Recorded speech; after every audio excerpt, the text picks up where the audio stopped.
Hello दोस्तों, I am so glad कि हम दोबारा मिल रहे हैं। और आज हम जिस टॉपिक पर बात करने वाले हैं वो हम सबकी लाइफ बदल सकता है।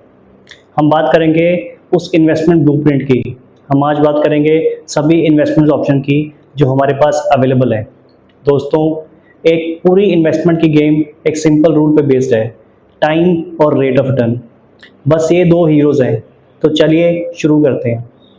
सबसे पहले foundation. Protection is our biggest asset. और सुनिए, ये बहुत ज़रूरी है। इन्वेस्टमेंट की बिल्डिंग बनानी है तो उसकी फाउंडेशन तो हमको स्ट्रॉन्ग करना ही पड़ेगा। और अक्सर लोग इसलिए नहीं डूबते कि उन्होंने गलत शेयर ले लिया, बल्कि इसलिए क्योंकि उनके पास एक इमरजेंसी आई और उनकी सारी सेविंग्स खत्म हो गई। अब आप खुद ही सोचिए। हमें तीन चीज़ों से खुद को प्रोटेक्ट करना है। First is health and life cover. सबसे पहले आता है health insurance. This is compulsory, this is mandatory. Covid का टाइम आपको याद होगा, hospital bills can wipe out everything. एक छोटी सी टिप, अपने पेरेंट्स के लिए हमेशा एक सेपरेट प्लान लीजिए। क्यों? क्योंकि उनकी एज ज़्यादा है तो आपका प्रीमियम भी ज़्यादा हो जाएगा। Second is term life insurance. इसको इन्वेस्टमेंट समझने की गलती कभी मत करना। Term plan is your umbrella for worst rainy day. ULIPs या गारंटेड प्लान्स, उसमें तो कभी भी आप इन्वेस्टमेंट मत करना, because they are really volatile. वो फाइनेंशियली साउंड नहीं होते। नाउ इमरजेंसी फंड, एक 6 मंथ की शील्ड। कितना पैसा इमरजेंसी फंड में रखना चाहिए? मिनिमम 6 मंथ्स के एसेंशियल एक्सपेंसेस का फंड बनाइए। Rent, EMI, ration. For example, अगर आपका खर्चा 50,000 पर मंथ है तो 3 लाख का इमरजेंसी फंड रेडी होना चाहिए। अब इमरजेंसी फंड बना लिया तो रखें कहाँ पर उसको? ये पैसा लिक्विड या फिर इजीली विड्रॉबल होना चाहिए। 60% amount of our emergency fund should be invested in fixed deposits and बाकी हम सेविंग बैंक अकाउंट में या फिर लिक्विड फंड में रख सकते हैं। जब तक ये शील्ड रेडी नहीं है तब तक इन्वेस्टमेंट के बारे में हमको सोचना भी नहीं है। अब हम बात करेंगे इन्वेस्टमेंट ऑप्शंस की, और इनको हम 3 कैटेगरीज में डिवाइड कर सकते हैं। Low risk category, medium risk category, high risk category. Low risk में इन्फ्लेशन ट्रैप होता है। जब हम सिक्योर हैं, हमने इमरजेंसी फंड बना लिया, इमरजेंसी फंड को पार्क कर लिया, अब क्या करें? अब एफडी या प्रोविडेंट फंड में हम इन्वेस्ट कर सकते हैं। ये है हमारे माँ बाप का प्यार। इनमें सिक्योरिटी ज़्यादा है पर रिटर्न बहुत मॉडेस्ट है, जो कि अराउंड 7% के करीब है। बट यहाँ प्रॉब्लम क्या है? इन्फ्लेशन। अगर आपका रिटर्न 7% है और इन्फ्लेशन 6% है तो रियल रिटर्न सिर्फ 1% है। आपका पैसा ग्रो नहीं हो रहा, वो सिर्फ टिका हुआ है। अब बात करते हैं एक बहुत ही फेमस रूल की, जो है रूल ऑफ 72। ये रूल चेक करता है कि आपका पैसा कितनी जल्दी डबल होगा। सिंपल सा रूल है, 72 को आप डिवाइड कर दीजिए अपने रेट ऑफ रिटर्न से, तो आपको पता लग जाएगा कितने सालों में आपका पैसा डबल होने वाला है। फॉर एग्जाम्पल, अगर आपका रेट ऑफ इंटरेस्ट 7% है तो 72 divide by 7% is almost equal to 10 years, which is very very slow, right? Second investment option is gold. Jewellery is not an investment. सीधा डिजिटल गोल्ड या gold coins या bar लीजिए। Next is medium risk. इसको भी 2 parts में divide करते हैं। पहला इन्वेस्टमेंट इन म्यूचुअल फंड्स, दूसरा investment in real estate. Medium risk में कंपाउंडिंग का मैजिक आता है। दोस्तों, दिस इज द गेम। आपके पोर्टफोलियो का सबसे बड़ा हिस्सा इस जोन में होना चाहिए। Equity mutual funds. Mutual funds है क्या? सिंपल, ये स्टॉक्स की एक बास्केट है जो एक म्यूचुअल फंड मैनेजर चला रहा है। अलग अलग फंड कैटेगरीज होती हैं। लार्ज कैप, जिसमें रिस्क मीडियम होता है या रिस्क लो होता है।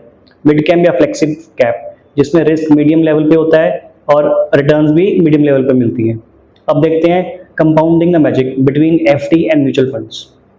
अब आप सोचिए कि आपके पास 1 लाख रुपया है और आपने 20 साल के लिए उसको एफडी में रखा है, और दूसरा 1 लाख रुपया आपने 20 साल के लिए म्यूचुअल फंड्स में रखा है। एफडी का रेट ऑफ इंटरेस्ट 7% है, जो कि 20 ईयर्स बाद आपका 1 लाख बनता है 4 लाख, और म्यूचुअल फंड्स का रिटर्न है 15%।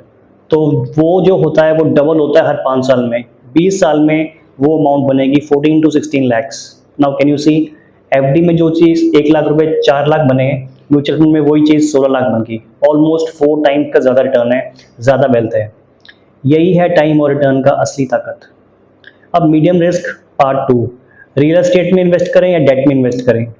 रियल एस्टेट में आपने नोटिस किया कभी कि लोग अमीर बनते हैं फिर रियल एस्टेट लेते हैं? रियल एस्टेट आपको कभी अमीर नहीं बनाता। प्रॉब्लम क्या है रियल एस्टेट में? इलिक्विडिटी। अगर आपको कैश अर्जेंटली चाहिए तो फ्लैट बेचने में 3 से 6 महीने या फिर कभी कभी 1 से 2 साल भी लग सकते हैं।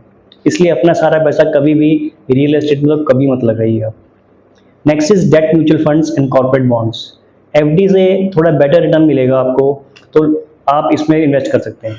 कॉर्पोरेट बॉन्ड्स में इसमें अराउंड 9 to 12% रिटर्न मिल जाता है, बट इसमें डिफॉल्ट रिस्क होता है। कंपनी डूबी तो पैसा सीधा ज़ीरो।